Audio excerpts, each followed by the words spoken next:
Hey, happy day 803 of What's She Up To Now. Sharon Horne-Ellstrom here, talking about the transition originally from the offline brick and mortar world, corporate America, to the online world. I've been documenting my journey for 803 days now as I make that transition. Part of my divorce meant divesting myself of all my previous assets and all of my business assets. And that gave me the opportunity to explore and be curious about what else I could possibly do. And I'd always been curious, I'd always been interested in the internet and the World Wide Web and the promises of easy, wonderful laptop lifestyle living. I call it pajamagram living.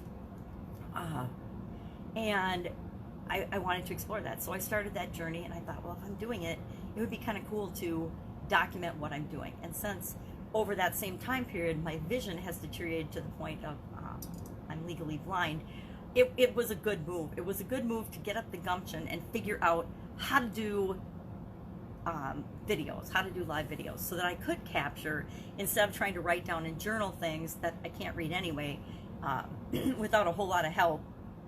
Why not go ahead and document using this medium, this technology? And it's amazing technology, right? So today, I woke up thinking something, and I was trying to remember it before I started talking, and I already lost it because I woke up thinking something kind of negative, and it's become so automatic that I flipped that switch and I changed my thinking on things like that. But it just goes to show you, I still wake up with doubts and worries and fear and some negativity, just like everybody else on certain days, right? But I don't stay there. I don't sit in that and stew in that, because I know it won't serve me, right? It's not going to help me. It's not going to help anybody around me. And so it's really funny. I can't remember what the thought was, but I remember I switched it off so fast and started thinking about something else that I can't remember what it was. I can't capture it. I don't even remember what it was about. Isn't that funny? So that there's good habits and there's bad habits, and that's a good habit. If I can't remember what it was, I think that that's a good thing. And that's a little bit of what I want to talk about today. I did the idiom in the driver's seat for Supersize Your Business today, and I think it's a really powerful idiom for the situation that we're in right now, because there's different positions and different reactions that we can choose to have in any kind of situation, any kind of challenge, right? Not just pandemics. Pandemics are such an extreme example that I almost hate to use it as an example, but every challenge, every experience that we have, we get to choose how we're going to respond to it, how we're going to react to it. We can't, of course, control the things outside of us or the things that happen outside of us, but we can control how we're going to deal with it, how we're going to respond to it on every level, right? Emotionally, spiritually, physically, with our thoughts, our feelings, and our actions. We get to decide how we're going to respond to that. So in the driver's seat, are you the driver? Are you the person in control of your response to the situation? And again, you're not controlling the situation, you're controlling your experience of the situation.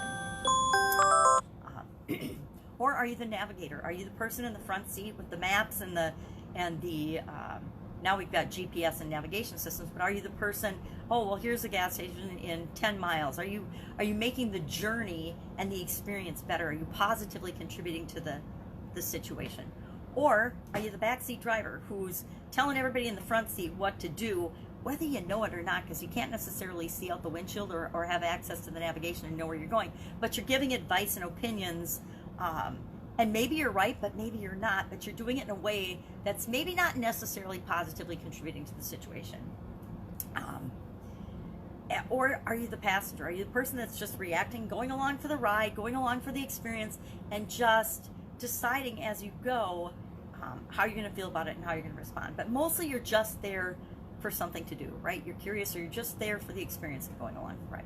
Or there's another role, and that's the role of the person outside the car, screaming and yelling or chasing it down the street or throwing rocks at it, just to contribute to the situation in a negative way.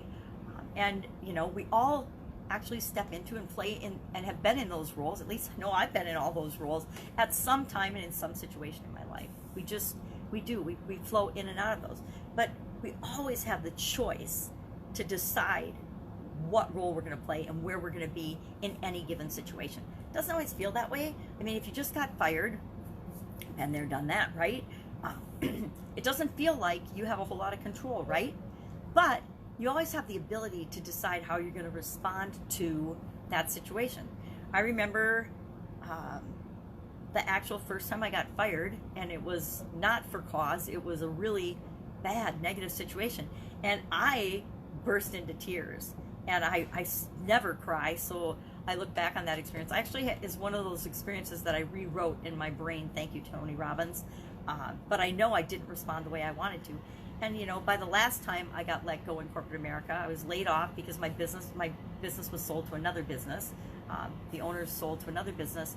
So by the time I got to that one, I responded in a really positive way, to the point where my boss was like, okay, wait a minute, what's going on here? I said, you know, I've been here before. I've done this before. I'm not taking it personally, because I know me being let go wasn't about me, and I knew it was coming. And he was like just blown away that I had responded that way. But I always had the ability to respond that way. I just didn't know I did till I'd had that experience a few times. Now, probably a lot of people don't want to admit that they've had that experience a few times, but I've had that experience at least 4 times in my corporate career and my life. And so the first time we experience things, we tend to react more at a guttural, automatic response level. And then as we've gone through challenges and trials and tribulations more and more and more, we get more experience. We find out that, oh, I didn't like that I cried. I didn't like that I showed that I was upset and out of control in that situation. And so I learned from that, and we learned from that. So a lot of us are experiencing something like, okay, all of us are experiencing something like this for our first time, this COVID-19. None of us have ever experienced anything like this in our lives. You know, the last time, 1918, my grandmother was born in 1919, and so she's the closest person I know, and she just died last year, just shy of 100. She would have been 100 a month and a half later, but she passed away. So 100 years ago, there's not very many people that are 100 years old or more that would remember the last time we had anything anywhere near what we're going through right now. And it doesn't have to be this extreme a challenge that we're facing that triggers or trains us how to react and how to respond to things. So I'm thinking about reactions and response and how we choose to do things. Just finished the Day 10 Get Up and Go challenge, and it was all about possibilities, looking at and brainstorming possibilities. I called it BOP, and the BOP 10 because it's the 10th, and I want people to look for at least 10 things that they could do, they could possibly do, or could possibly happen, whether they believe it or not, right now. 10 things that they could possibly do to address the number one challenge or the number one doubt, fear, worry, or concern that they've got right now in one area of their life. You know, either financial, physical, mental, emotional, spiritual, contribution. Some people are worrying about contribution, but most aren't. And then relationships, right?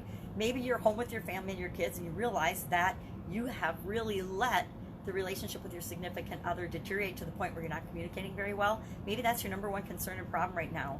Or maybe for a lot of people I work with, their business is shut down, and they're like, what the heck am I supposed to be doing right now? So that's actually the example I shared in the Get Up and Go challenge today, is what can you do? What are 10 things you can do right now, right? And really 10 things any type business that can do right now, but especially 10 things that a business can do that's shut down right now. And I challenge everybody to come up with your list of 10.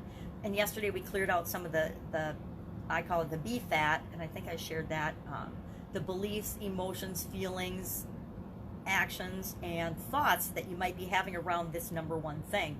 And until you look at those things and actually write them down, and then ask yourself, you know, is this true for me or false for me? And then how do I feel about it? Does it make me feel better or worse to worry about this situation? Does it make me feel better or worse to blame someone else for this situation? And then you ask yourself and go through that so you can clear all that out, so you can open yourself up to even see the possibilities, right? How often have we been in a super stressful situation and we think it's either this or that? We only have 2 choices. It's either I kowtow to this regulation or my business gets shut down. And there's never any situation, although we think there's only 1 or 2 options, there's never any situation on the planet where you only have 1 or 2 options, right? There's always lots and lots of options, but until we allow ourselves to see them, we'll never see them. So did that. actually doing the Rise Up Challenge with Pete Vargas and his group, and he's got a group of incredible guests, which is really fun to watch them roll out that process, because I do my little challenges, right, and help people, but the way they're doing it on a massive scale, massive level, is really fun to watch and participate in. I'm actually pushing myself in some areas that I've needed to be pushed in for a long time, but I've been so busy doing my own thing that I haven't focused on those. So it's given me the opportunity to see the gaps in what it is that I've been doing or not doing, because they're gaps, right? So it means I haven't been doing it. So that's been a really amazing challenge. I invite people to hop on that challenge. I invite people to hop on my Get Up and Go challenge. It's absolutely free for the entire month of April. And guess what? My stuff will be up there forever. I'm not going to take it down. I'm not going to create this false sense of urgency where if you don't watch it today, it's going to go away. A lot of people do that. I don't. I never have with my challenges. And I actually have challenges in just about any area of your life, with the exception of relationships. I don't do relationship challenges because I don't think I've been the best role model with that. Since I'm divorced, I don't feel like I'm an expert that I should do relationship challenges. Maybe someday I'll do a dating challenge and I'll date it or something, but I haven't done those. But anything in the area of business or stress or emotions or business related, I've done a challenge on. If you want access to that, just ask me in the comments below. If you're having a particular issue or challenge, just ask, and I'll point you to where you can find that, and you can go through it. And in days, you can get results that take other people years and sometimes decades to achieve by concentrating and doing a focused effort. So I'm so excited about this time right now, because people don't realize it. The majority of people don't realize that this is a huge gift and opportunity to do things that you've wanted to do forever, but you haven't had the time. To spend time and build relationships with the people that are closest to you, but you haven't had the time because you've been too busy working or for whatever reason. So that's it. That's Fun Day Challenge. Today was day 94. So we're doing a 365-day challenge to do one fun thing every day, which kind of is perfect, right? Because so many people are bored and looking for something fun today. And it's just some little thing. It's a little different way of looking at the world out of actually this little book. Oh, you got to see my lovely hair. Do one fun thing every day. And this is actually the third year in a row I've done something like this. I did a 365 day, and it was a little more than 365 days of doing one thing every day that scares you, to stretch my comfort zone and to stretch people's comfort zone. Then last year we did one thing every day to make us happier, so that I would be happier, because I was getting to be kind of old and curmudgeon-y. And then this year I decided, okay, if I can get over things that scare me, if I can get out of my comfort zone, if I can feel happier every day, why can't I have some fun every day? So this one's kind of been a good one, especially for my granddaughter and I, to find fun things. And actually, we're not having any trouble finding fun things to do every day. I'm hanging out with my 4-year-old granddaughter every day during the pandemic. I like how I use quote marks every time I say pandemic. During the pandemic, and I talked to her teacher yesterday, and her teacher's like, oh my God, you guys are having fun, aren't you? And I'm like, yeah, we are. We sat down and we actually did what I tell people to do. We sat down, and when we knew it was coming, we thought it was only going to be like a week or 10 days or 2 weeks, we brainstormed a list of some of the cool, fun things we could do, right? Some of the things we could do and I said, it's got to be things we can do with stuff we already have, right? We're not going to go out and buy a bunch of stuff. We're not going to go buy a bunch of activities and things. We have to do things and get creative with what we've got in the house already. So that's been our challenge, and we have been having so much fun doing that. Probably should have shared it with people, but what we do every day, but I just haven't made the time to do that. Plus, I agree with her parents. She's not to be paraded out in public and out in the internet for sure. Not a cool thing. At least I know there's a lot of parents that do that, but I'm with her parents in that. I don't believe in that. I mean, too much craziness that goes on in the world to allow that to happen. So that's what we're doing. That's what I'm working on. If I can help you in any way, ask in the comments below. Just ask. Otherwise, I will be with you tomorrow. Have an amazing, fun day. Take care. Bye.